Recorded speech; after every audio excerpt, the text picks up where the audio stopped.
Hello everyone, this is Draven 2000 and today I thought it would be a fun idea to find out how to get a good, clean metal bass tone.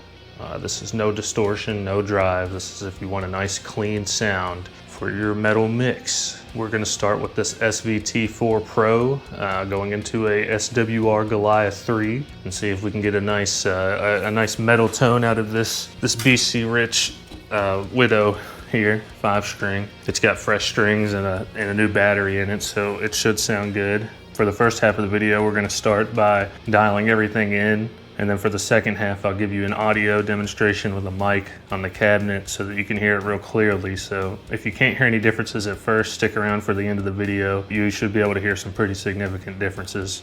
And by the end of this, we're gonna get you sounding good. All right, so the first thing you wanna do is set your gain.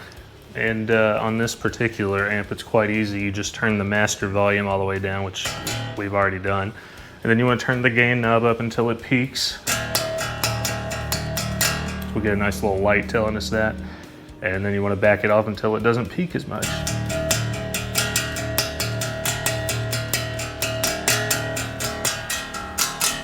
That looks about perfect to me. Then you can go ahead and bring your master up. Now I can't be very loud because I'm in a residency, you see. I'm not gonna use the graphic EQ at all because a lot of people don't have these and it's not really fair, so I've turned it off. I've bypassed it completely. We're only using the knobs here. Now, we have a pretty plain tone right now. It's very boring, it's flat. There's not much going on.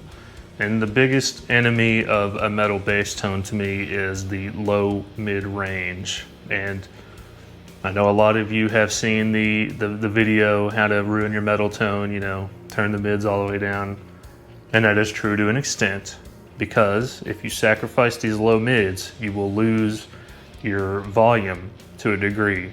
You'll be relying mostly on your bass frequencies to carry you in the band, but the actual tone you capture is good, and you won't be fighting the guitar as much. If you do this smartly, it won't sacrifice everything you need. You might not be heard as much as the guitars in a live setting, but as a bassist, you shouldn't really care about that anyway, now should you? We're gonna go ahead and start here with this frequency knob. This selects number 5 as your very high mids and number 1 is your low mids. But we're gonna go to about number 2 because 1 gets into the bass frequency a little too much. We're gonna start. We're just gonna barely reduce the mid-range, not a whole lot. And you can probably do more, but the chances are your amp has something equivalent to this, which is a ultra low boost, which will cut a lot of that mid-range out anyway. And it's already sounding a lot better.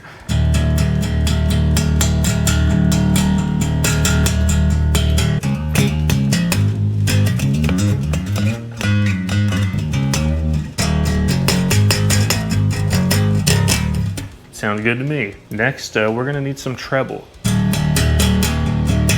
Not very much now. See, that's really pretty good. We're getting closer now. Now, these ultra high switches and the bright switches, I wouldn't touch them. They're good for like slap, if you play something that requires a lot of treble, but this on metal, they just don't. It's just too much. Even just having one off. I guess you could do that if you were going for like a Mudvayne type sound, but I don't like it personally. And your bass. This is what's going to do the heavy lifting here. I usually turn mine up quite a bit, and you won't catch that on camera so much because you need to feel it in the room, but go ahead and crank your bass if you're playing live, because that's what people are going to feel in their chest. That's what's going to get people excited, you know. If you followed the directions so far, you should have a pretty good tone laid out, and if you can really drive the master on a amp like this where it's got a tube preamp, it'll help your tone a lot. Unfortunately, I can't do that because I'm not alone right now, but if I could, I would turn it all the way up and show you what it's made out of. Blow every light in this house. And here's another thing, the compression knob, I usually have that all the way down. I'm not gonna lie to you. And I know I lose some of my dynamics in the high range when I do that, but I don't like how squished it makes everything sound. So if I was gonna use a compressor, I'd probably use a pedal. And I don't have a lot of experience with compressors, so I don't even fool with it. I just turn it all the way down, and you probably should too, unless you're good at it.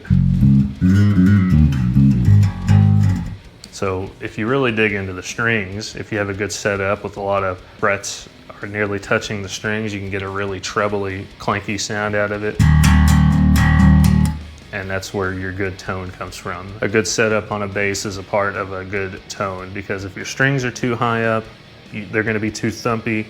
It's gonna sound more like a Motown type tone, no matter how you dial this in. And another big part of my tone are the D'Addario Pro Steels. They're not nickel, they're some kind of composite steel alloy, and they sound a lot better, they're more vibrant, and they last a lot longer, and they're cheaper for some reason, so there's no reason not to use them. And other than that, there's not a whole lot to do. It's a pretty simple procedure. Cut some of these mids out. If you like mids and you want to piss off your guitar players, you can turn it up a lot and everybody will hear you, but your bass will sound dumb too. I don't think it sounds good, and if I heard you live, I would probably laugh at you. So when it comes to live, you should follow these instructions. Now in the studio, do whatever your engineer wants to do. I promise he's gonna make you sound good. And don't fight him. He knows what he's doing. Now let's get it mic'd up so you can hear it.